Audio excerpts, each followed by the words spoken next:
So we're talking movies till 4 o'clock, and I tweeted earlier, I was having breakfast with my assistant, my glamorous assistant. Makes you sound like Paul Daniels there. Quiet, Jason, I haven't introduced you yet. Okay, go on. No, it was actually my son. And he wrote on a napkin, "How do you say hello to Jason Isaacs?" And I tweeted this picture. He spelled Isaacs wrong, but anyway, it doesn't matter. And one of the answers I got back from Tom Evans said, "I'd say it's hello to Jason Isaacs when he's not there in person, and Jason Isaacs hello when he is," and a pause on the comma. So let's try that. Jason Isaacs, hello. But I'm not actually there in person because I'm talking to you from the other side of the planet, where you dropped me off from the cruise in Adelaide, Australia. So I'm not sure which one applies. I was hoping, to be honest, we were all hoping to to go on this trip around Adelaide with you.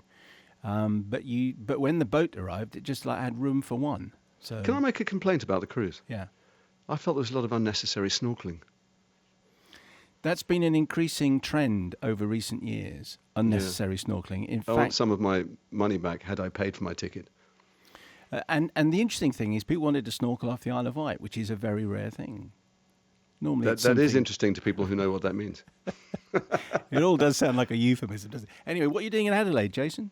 I'm making a film called Hotel Mumbai with Dev Patel, the lovely Dev Patel, and Armie Hammer, and various other people about that terrible siege in Mumbai at the hotel, the Taj Hotel, for 3 days when 4 terrorists had hundreds and hundreds of hotel guests trapped there.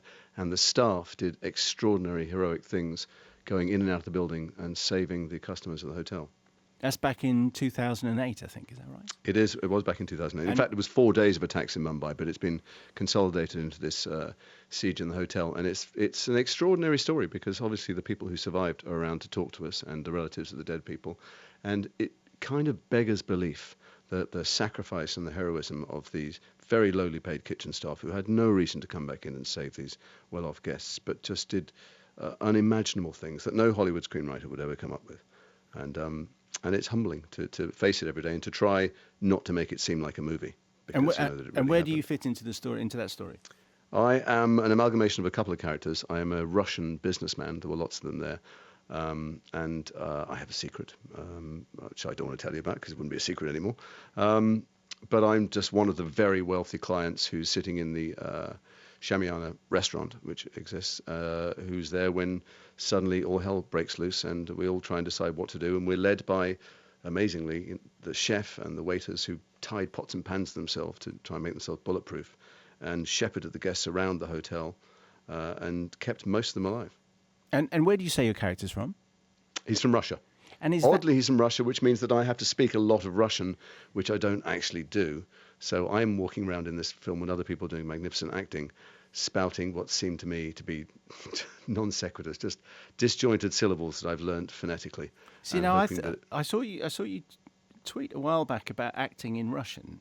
And I thought that was the Stalin movie that you were... The Death I of just Stalin. finished that before I came, in which I do play General Zhukov, Russian, but I play him with a broad Yorkshire accent, since Jeffrey Tambor is playing Malenkov with a Californian accent, and Steve Buscemi's from Brooklyn, and Paul Whitehouse plays his part with thick Cockney. I felt I was given license to be less than Russian. Because The Death of Stalin, that's the Armando Iannucci movie.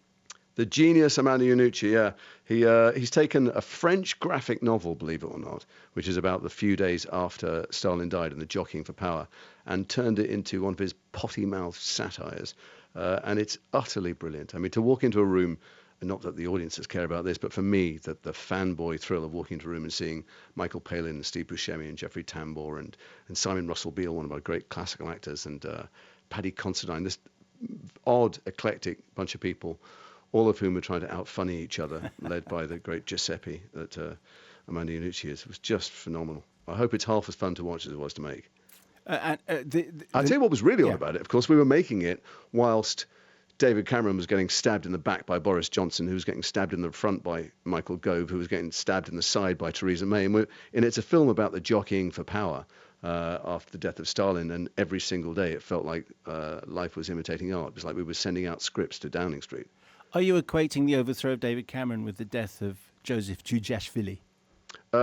Nice work there. I wish you were playing my part in this film instead of me. I am slightly, I'm afraid to say. I saw David Cameron the day after his resignation speech. I went to Thiepval in France to take part in the commemoration of the Somme. And a bizarre thing it must be for him, having just resigned, watching this kind of French revolutionary mayhem at home. He had to sit with the heads of Europe and the heads of all the European armies and represent Britain in the commemoration of the Somme. And I got to chat to him for a minute, him and Nicola Sturgeon, and ask how he felt. And I'm not going to betray his candid comments, but they were very entertaining. That's a terrible story. That's so unfair. Well, just the fact is there was a sense of relief. I mean, a terrible sense of responsibility, but a sense of relief that he wasn't part of the heads that were rolling every day and his erstwhile best friends all behaving in despicable ways. You should put it in your memoir, Jason. I might do if I want to be visited by men in suits in the middle of the night. Now, the next time you get a chance to say hello to Jason will be when you go and see The Infiltrator, which is a new Bryan Cranston movie, an extraordinary story. You were mentioning, a great parade of actors that you're working with on the Armando Iannucci movie. But Bryan Cranston, I don't know, have you ever worked with him before this film? No, well, people who go and see this film, don't look down at your popcorn, you'll miss me. Some films you do because they're great parts, great scripts, great locations sometimes. And some films you do because you just want to worship at the shrine of Bryan Cranston. And that was this one for me. My friend Miriam Siegel, who had produced Good, was making this, and if people who watch it might think it was shot in glorious summer locations in Miami and Tampa and stuff, and in fact it was shot in grim town halls in northwest London. And she said, "There's almost nothing in the film, but do you want to do a couple of scenes with Bryan Cranston?" And I ran at it, and he didn't disappoint. For anybody listening who hasn't seen 7 seasons of Breaking Bad, who like me waited for years and years and then thought it was too late, it's never too late to watch that genius at work. And then I got opposite him, and I don't know what you think, Simon, but I thought he gives the most magnificently layered performance of this real-life guy who is in an extraordinary and incredibly tense position. And he does, in some ways, a reflection of what he'd done in Breaking Bad. He's a man who struggles with morality all day, every day, trying to do the right thing. And just to be opposite him is to marvel at someone at the top of their game. Yeah, so he's an undercover cop. I mean, he has there are echoes of Breaking Bad, of course, all the way through, but he has this quite. Well, it's all about life. lying and performance. Yeah, that's true. He's a federal drugs agent, but he doesn't do that undercover stuff at all. And they're constantly trying to chase the drugs down in the late 80s, mid and late 80s, and it's just not working. Escobar is king, and every time they find some drugs, they're just replaced by more. And he has the idea to go after the money. And he creates a fake persona, money launderer of himself, much to the chagrin of some of his bosses who think he's doing it the wrong way and that maybe it's gone to his head. And he gets in deeper and deeper until he's right next to Escobar himself, or Benjamin Bratt, who's Escobar's chief lieutenant. And then he has to get a fake wife, and all of that blurred line between what he's pretending to be and what he is, and the fake friendships he has with these awful people that feel like real friendships, with whom he becomes very intimate, plays out in the most. It's just a very, very adult thriller. I mean, there's something embarrassing about hyping films that you're in, although I'm in this for 10 seconds. But if people want to go to Rotten Tomatoes and have a look, you'll see that all the critics have been saying this is the kind of sophisticated adult thriller we've been waiting for a long time. And it really is. And partly what's brilliant about it is that it's all true. Yes, and it's based on Robert Mazur's book, but who I think he's a producer on this film? I mean, that's what happens when you adapt someone's book. He wasn't there on the set. He was there on the phone if you ever needed him, and he certainly sent me very, very lengthy emails about the guy I was playing. In fact, he told me at one point there's a crucial scene which is pared down to the nanosecond that I'm in the film. But nonetheless, there was a fabulous scene I got to play with Bryan and the great John Leguizamo. And he said to me, he was in his boxer shorts. And it was in court. I mean, the court was not in session. He was just hanging around in the courtroom. He said his suit was always crumpled. He wanted to keep the creases in his trousers. So I started filming this in my boxer shorts for a couple of hours until the director, Brad Furman, came out and went, "You know what? That's ridiculous. Put your pants back on." Yeah, there is something. It is an amazingly tense movie. There is something extraordinary about watching these actors, obviously, playing undercover cops who have to act to save their life. And if they get the wrong word, the wrong line, and they are dead straight away. And there are some again true life moments. At one point, he goes along with everything. Bryan's character, Bob Mazzella, but he doesn't want to sleep with the stripper, but he'll have a lap dance and all this stuff. But he won't. So he makes up an imaginary fiancée, and then he is caught out with his real wife by some of these kind of drug thugs. And she doesn't know what the hell's going on. And he panics and he suddenly improvises a psychotic fit against the waiter and stuffs the waiter's head into the cake. And it's just a brilliant moment. I had no idea, being completely self-interested. I hadn't necessarily read everybody else's scenes when I finally saw the film. I had no idea what was about to happen, and it felt like it was going to be a shootout. And he just, there are heart-stopping moments throughout the film, and made all the more dramatic because they're not made up by somebody sitting in Kashmir looking at their swimming pool in Beverly Hills. No, it is a fabulous film. Bryan Cranston stars in The Infiltrator. Jason is playing Mark Yukovsky, but as you said, you're not in it very much. But it's a fantastically intelligent thriller. If Miriam Siegel had said to me, "Come and make coffee for Bryan Cranston," I would have been there. John Leguizamo, by the way, I'm a huge fan of as well. I think he all but steals the film. I think he's fabulous. But it's grown up. It's a grown up film. Listeners' questions here. Richard Atterby. Where's the strangest or most remote place you've had a hello? Well, a plain toilet. And warbling across a canyon I was walking and I could hear it like Heidi yodeling to me from another place. I don't know, sometimes I half hear it, like a kind of whisper in the wind, and I turn around, I'm not quite sure who said it. Mostly, it's not that strange to me anymore. What it's strange for is people who are with me and have no idea what it is.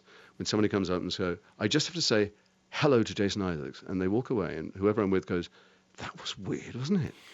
And I go, not really. Yeah, and also the great thing, I mean, Mark will say the same thing, that people say that to us to pass on to you as a way of saying hello, basically. So on behalf of everyone who said that to me over the summer, hello to you. Well, it's actually, let's face it, it doesn't mean what it means in English. It means I'm a big fan of Mark and Simon's radio show, which is why it's not, which is why I don't mind it at all. Phil Edwards says, was your Lucius Malfoy modelled in any way on Richard O'Brien? Interesting. No, modelled more on Vanessa Feltz, I think, probably. And of course, there's a supplementary question, but on the subject of Malfoy, because Potter is back at the moment, and I interviewed Matthew Lewis this week, Neville Longbottom from the Potter movies. I said, have you read... He was Neville Longbottom. He's now a giant male model gay icon, of course. That as well. But for the purposes of this question, he's Neville Longbottom. I said, have you read the play? Have you been to see it? And he said no. He said absolutely not. I mean, he is referred to, and you are referred to in it. So have you read it? I'm going to see the play. Joe Rowling has a fabulous charity called Lumos, which is about taking kids out of institutions and finding them homes. And there is a gala dinner that I'm going to go and sprinkle my faded fairy dust at some point, and we all are going to see the play the day after. And I don't want to read the script, because the thing about great stories is you want to have them unfold for you. Much like, in fact, I was just looking before talking to you, I thought, let me glance through the reviews of The Infiltrator. I haven't seen it for a while. It's a few jobs back for me. And I realised they're all telling the story. These reviewers do what actually Mark doesn't do, which is one of the reasons he's so good. They just walk you all the way through the story, which destroys the point of storytelling. So I don't want to read it, because I want to see what Joe and Jack Thorne have come up with. Phil Edwards' second question is... And because I'll be bitter that I'm not in it. Of course. Of course. Was your Jackson Brodie, which was superb, he says, modelled in any way on Bob Peck, particularly in Edge of Darkness? Interesting. No, also Vanessa Feltz, I felt, was the model for that. He says, she's my go-to. Please make it clear these questions are not in any way criticisms. And I just want to mention this before the line disappears. He's from Yorkshire. I do think that there's a dour quality to Jackson that, God, I'm thrilled to be compared to Bob Peck. Bob Peck in Edge of Darkness is, superb. I mean, I imagine it's still available. You can still get He's a bit cooler than me. The thing, what I love about Jackson is he got beaten up all the time, and he thought he was cold and misanthropic, but in fact he was just a big soppy git. Nick Batley in Greenwich. I was recently listening through the Wittertainment back catalogue and happened upon the 9th of July 2010 podcast. I remember it well. Just remind me. In which Jason appears again to talk about his film Skeletons. During the conversation, he mentioned a film he had seen recently with a very good performance from a promising young actress on whom he wanted to place a bet at the bookies that she would win an Oscar within the next 10 years. The film I wish I had. Winter's Bone, the star being someone minor, nobody really, Jennifer Lawrence. What I'd like to know is, although you have just answered it as an ad-lib, did you ever get to place that bet, and what size yacht did you purchase with the winnings? Do you know what's annoying? So I went straight to a bookies. I don't remember the story. I went straight to a bookies from the screening, and it was in Edinburgh, and he was just closing up. And I said, "Can I put bet on something, please?" He said, "I was just closing up, pal." And I said, "Yeah, but it's not a horse race. It's just a, what is it?" And I said, "It's whether this actress I've seen in a film gets nominated for an Oscar this year or wins one within 10 years." And he kind of took a pause, looked at me, and went, "You from London?" And I said, "Yeah." He said, "Can you put the bet on in London?" And I went, "Yeah, all right." And I never did.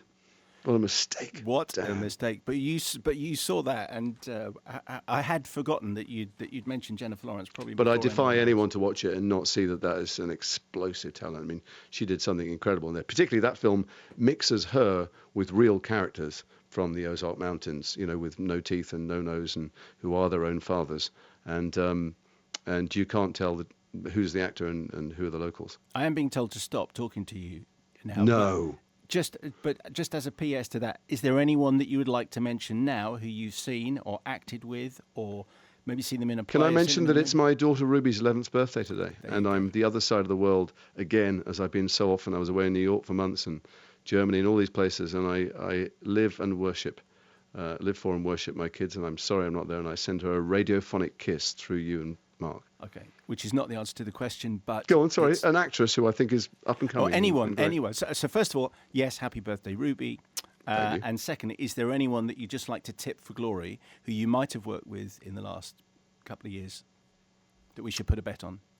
Blimey, there will be as soon as I'm off the radio, and they'll be phoning me and ripping my head off. But... God, I don't know. I mean, there's a kid called Zen McGrath. I'm in a film called Red Dog, True Blue. No one outside Australia has ever heard of Red Dog, but in Australia, it's a huge pop culture phenomenon. I've just done the sequel, and I watched it yesterday, and we were all hopeless messes by the end. And he's got these big soppy eyes, and I think he's very good. But you never know. It's always the script, Simon. Always the script. Write me that script you promised me years ago. Okay. I'm working on it. Give us a chance. I know you are. All right. Jason, appreciate you staying. What time is it there in Adelaide? Anyway, thank you very much indeed for interrupting your filming. 1974. And can I just say, welcome back. You have been sorely, sorely missed. I hope you get your land legs back on. Thank you very much indeed. Thanks, Jason.